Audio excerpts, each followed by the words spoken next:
So I was thinking the other day about something that someone mentioned to me. And it's a question that I've asked before in the past. Basically, they asked, how many times are we supposed to be burned by the one person who's never supposed to burn us? And obviously they were talking about God and just about how painful life can be, and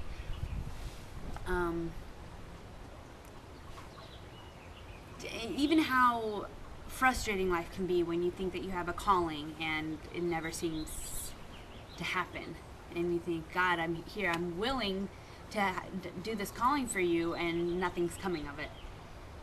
And I used to ask that question, like, I've been through some pretty hard things, and there were times when I asked, like, how many times am I supposed to feel burnt by the one person who's not supposed to burn me?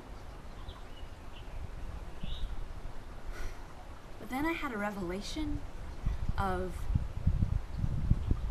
what God really did for me. I mean, think about it. Think about how he did it.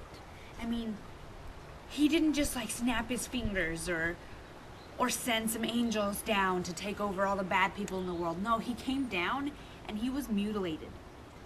I mean, if you think about the mutilation, if you think about the flesh that was torn, the blood that was drained out of his body, completely wrecked before he even breathed his last breath. What kind of love does that? And goes into that knowing full well the pain and the length of time that you're going to feel that pain. So you look at what he did, how he did it, and then you look at what he did. He gave us eternal life. Eternal life. Life forever. And not just life in some little humdrumville, but life with him in the most exciting realm you could ever live in paradise.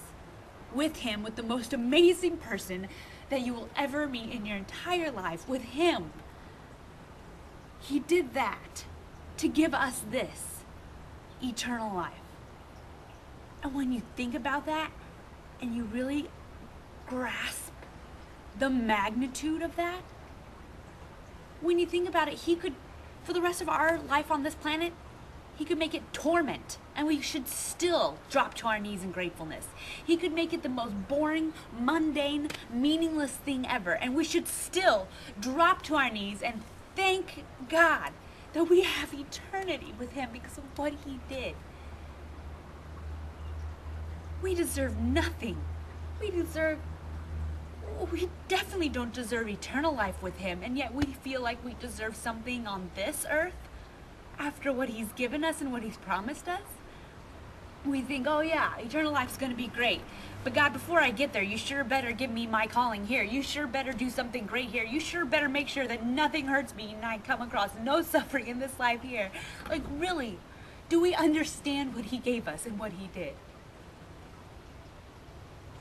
I'm not saying I never asked that question. I'm not saying I didn't go through times that were so painful. I had to learn how to trust him again. But when I think about what he has given me, I've never been able to ask that question again. I mean, really, I have nothing to lose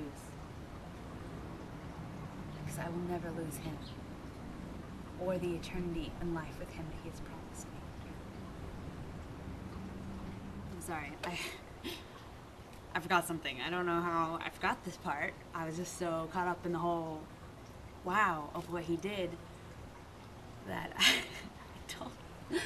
But this is how good our God is. This is how good my God is. You know how I said that he could give us torment for the rest of our lives and we should still be grateful? He could give us boredom for the rest of our lives, and considering what he gave us, we should still be grateful.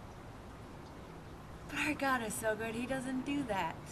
I mean, yeah, we all go through suffering. And we all go through periods that are just feel dry and boring and meaningless. But if you open your eyes and you see the things he does throughout your day to love you, the friends that he's given you, the family to protect you, the time in the day to go spend time with him at a coffee shop, or that pair of boots that you pictured in your head that you couldn't afford, but he found for you on sale and they were exactly what you wanted. Those things, I mean, I know that not everybody has. It just blows my mind that we don't deserve any of that. And not only did he give us eternal life, but he wants to bless us in this life too. Our God is so good that we should be falling to our knees in gratefulness for the act of salvation that he did. But he doesn't stop there. He adds so much more. He adds music. He adds sunshine. He adds roses to smell and poetry to read and time with your favorite person and a steak dinner and because he loves us. I think I have to say that Easter is my favorite holiday. Because it is the anniversary of the extravagant love and the abundant life that my God died to give to